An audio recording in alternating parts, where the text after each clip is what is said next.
Good morning guys. Dito na naman ako ngayon sa paglalakad papunta na NTUC. Palagi ko lang sinasabi ng ganito guys kasi magpapasalamat tayo sa araw-araw. Salamat ako sa lahat.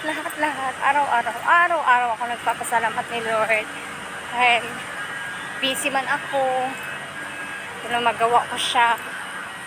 Ginaguide niya ako palagi sa lahat ng trabaho ko. Siya ang lagi kong kasama.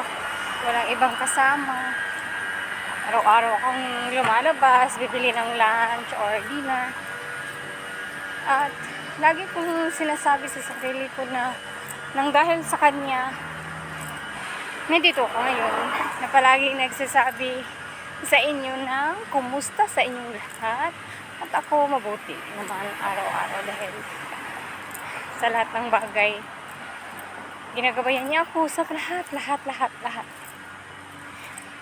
Hindi niya ako pinapabayaan. Nandito lagi siya palagi sa akin at nagagabay. Kasi siya lang talaga ang kasama ko. Malayo ako sa pamilya ko. Walang ibang nagkakatulong sa akin araw-araw. Ginagawa ko ang lahat. Kulang mag-isa. 2 bahay ang linisan ko. Pero hindi naman ako sobrang daming nilinisan sa kabila. Hanggat makaya ko lang. Tapos pag gusto ko na umuwi, uuwi na ako. Hindi ako stress sa luto. Kasi pag hindi ako magluto sa lunch, bibili ako pang dinner. Pag hindi ako bibili sa lunch,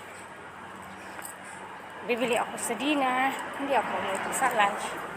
Parang ganun lang ba? Hindi ko pinaano yung sarili ko. Ini-enjoy ko lang sarili ko araw-araw. Araw-araw ako nag-i-enjoy guys. Kaya na-appreciate ko yung sarili ko. Walang ibang mag-a-appreciate sa sarili natin kundi tayo. Nilakasan natin ang loob natin na makaya natin lahat ng mga ginagawa natin sa buhay. Araw-araw. Kasi naging masaya ako sa makikita ko yung mga anak ko na maging masaya sila. Ganun ako. Wala akong ibang inaano sa sarili ko. Yung mga anak ko lagi. Masaya ako. Masaya silang nakikita ko sila. Lahat. Ito yung ginagawa kong trabaho ko. Masaya ako. Ganun. Wala akong worried kay. Wala akong pag-alala. Masaya ako palagi. Lahat ng ginagawa. Wala akong ibang iniisip yung saya ko.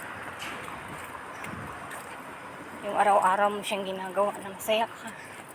Hindi ka na puro reklamo kasi pag nagre-reklamo ka, lalo kang nahihirapan. Yung hirap na hirap mong gawin na lahat ng mga trabaho. Kasi ka puro ka reklamo eh. Ako hindi ko ako ganun. Nagawa ko ang lahat. Hindi ko inaano yung trabaho ko. Kaya masaya ako.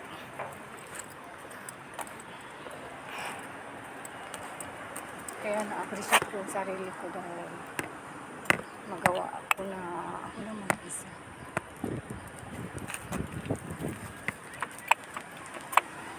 Thank you God. Thank you God sa lahat ng mga biyaya na binigay mo sa akin. Kalakasan ng loob, kalakasan ng lakas ng katawan ko. Na healthy ako palagi. At sa lahat ng mga nanonood ng video ko sa YouTube ko, thank you so much. Na-appreciate ko po yun. At huwag mo akong kalimutan na i-subscribe and i-click yung notification bell para updated ka for my next video. Thank you. God bless.